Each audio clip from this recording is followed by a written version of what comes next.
Humans in their modern day form have existed on Earth for over 200,000 years. Scientists say that our DNA composition has only changed by 5% over that course of time. But the way humanity interacts with nature in contemporary society is much different from those of our hunter-gatherer ancestors. We do not live outside and fend for our survival in nature. We shop at Whole Foods and watch Netflix. But just because we are not as immersed in a natural environment as our ancestors does not mean we do not think like them. Biophilia, according to Peter H. Kahn, a professor at the University of Washington, is the genetically based human need and propensity to affiliate with lifelike processes. Because of evolution, we are attracted to things that support our survival.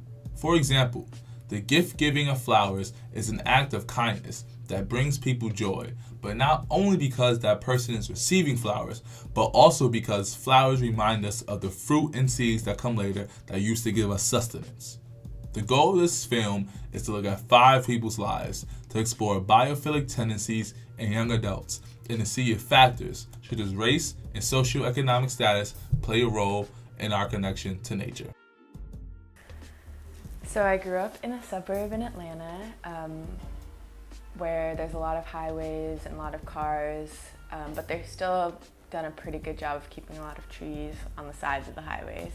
But where I live, specifically kind of off of one of the highways, you go into my neighborhood and you come into kind of like the forest, and I actually live on a lake, and you can canoe and swim there during the summer, surrounded by trees. So I'm originally from downtown Brooklyn, in an area that consists mostly of apartment buildings and condos and schools and just a lot of just industrial complexes. I live in Arlington, Virginia, which is one of the first suburbs outside of DC.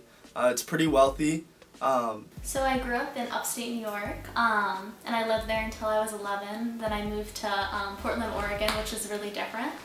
And I grew up in this little house that was maybe like 10 minutes outside of a town. And so there's nothing but like woods around my house. And my parents are often busy working, so I spend my days just wandering and exploring the woods, looking at the creeks, and just like getting lost, finding like old walls. I live in Memphis, Tennessee. I don't consider the city to be big, unless you include like little subdivisions and stuff that's around the city. But America's history of racialized housing policies and the segregation of whites and people of color created a discrepancy within park and wildlife access.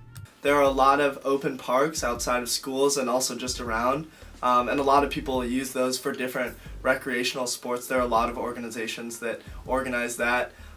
There's also a lot of hiking trails put on predominantly through nature centers, which are county funded organizations that teach people about nature and preserve the hiking trails and things like that. And then there are also a lot of bike trails, so people are very outdoorsy and pretty active in the outdoors. Which means that there isn't a lot of nature around because it consists mostly of subways and buses, and just not a lot of vegetation or parks are really present because there's no room. It's simply sidewalks and concrete.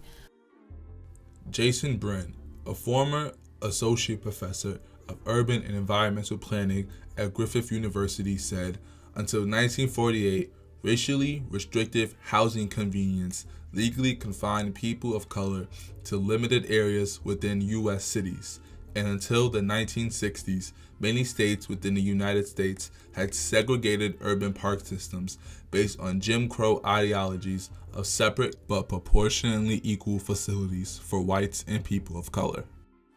But then when I was 11, we moved to a city, and it was very different, but I was lucky because I was still able to have that connection to nature, because there were lots of like public parks in my cities that resemble forests.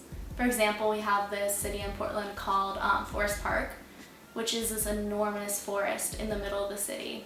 And then near my house, we had several parks that were like nature preserves, and so they had like this little lake and this forest trail. And then another was this mountain that's in the middle of the city.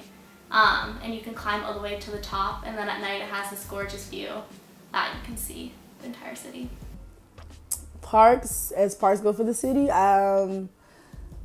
the city don't put as as much money into the parks as I wish they would. But in our parks, we don't have a lot of flowers. Like in our neighborhood type parks, there's not a lot of flowers, not a lot of pretty trees. The parks are they have a lot of trash on the ground. They aren't being just taken care of. There's not investment in the parks. A systematic lack of exposure to nature and the environment through the inaccess of local parks shows that race plays a role in a person's proximity to nature. Socioeconomic status also is a factor that prevents people of low income from accessing nature. I'll go with them, and we often go down to the river by this park near my house. We used to go camping as a little kid, and we've been to some cool national parks all around the country. So. Which is also another reason why my family doesn't really invest in having those road trips over to like the Grand Canyon and just like other instances of just like those like gatherings, and really just get yourself out there and like outside of the city. We don't really have the budget to host such luxurious events, like in my opinion. Definitely think that on a at least a weekly basis, especially when the weather is nice, my family makes an effort to go outside. And definitely a lot of hikes in the summer, but a little bit more when I was younger. My family made an effort to take us on a lot of hikes. Because race and socioeconomic status influences a person's access to the environment, people of color and those who are low income are less likely to interact with nature. And that lack of interaction may correlate with a person's connection to nature. I think when I go outside, especially when it's really far from man-made buildings and roads, I feel connected to all the other living things. I love to, zoom in onto some little flower or little tiny environment, watch the bugs and see how I think we can get so caught up in thinking that this is the only environment in the world, and it's totally not. There's a billion little things going on. I love to go outside and go on walks if I'm feeling upset, but also if I'm feeling in a good mood too. Yeah. I've never had a particular longing to go outside, so indoor. I guess you would call me an indoor summer person because I don't know. I prefer a controlled temperature, and that's 70 to 75. So I found that being indoors, I can control that temperature.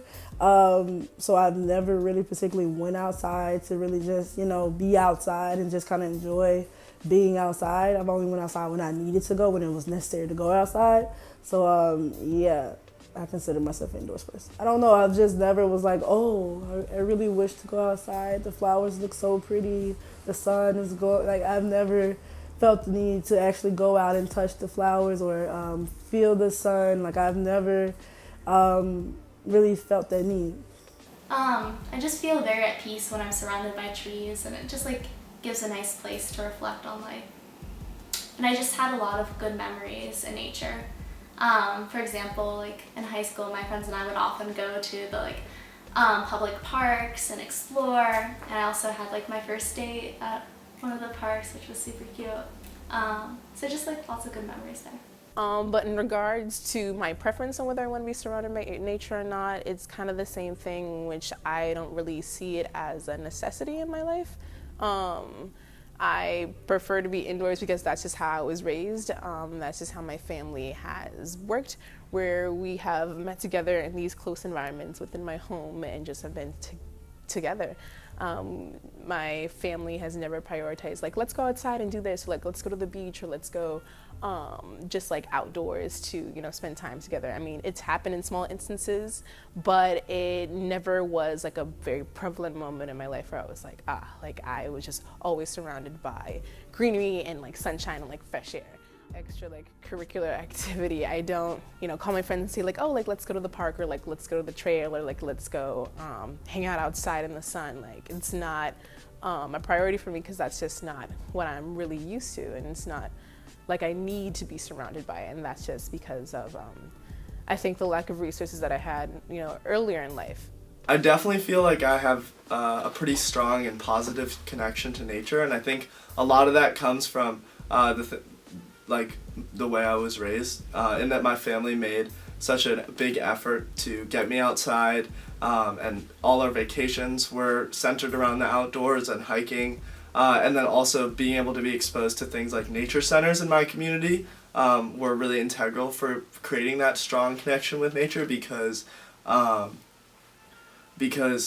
I was involved in a lot of after-school activities that were put on through the Nature Center, and most of the summer camps that I was involved with were put on through the Nature Center, and on the weekends, me and my family would go to the Nature Center a lot, and so all these things really cultivated in me a strong sense of love for the outdoors, and so I feel very comfortable outside. Humanity started on Earth, and as a byproduct of its creation, all organisms are connected. Biophilia provides insight on this connection and how humans interact with nature.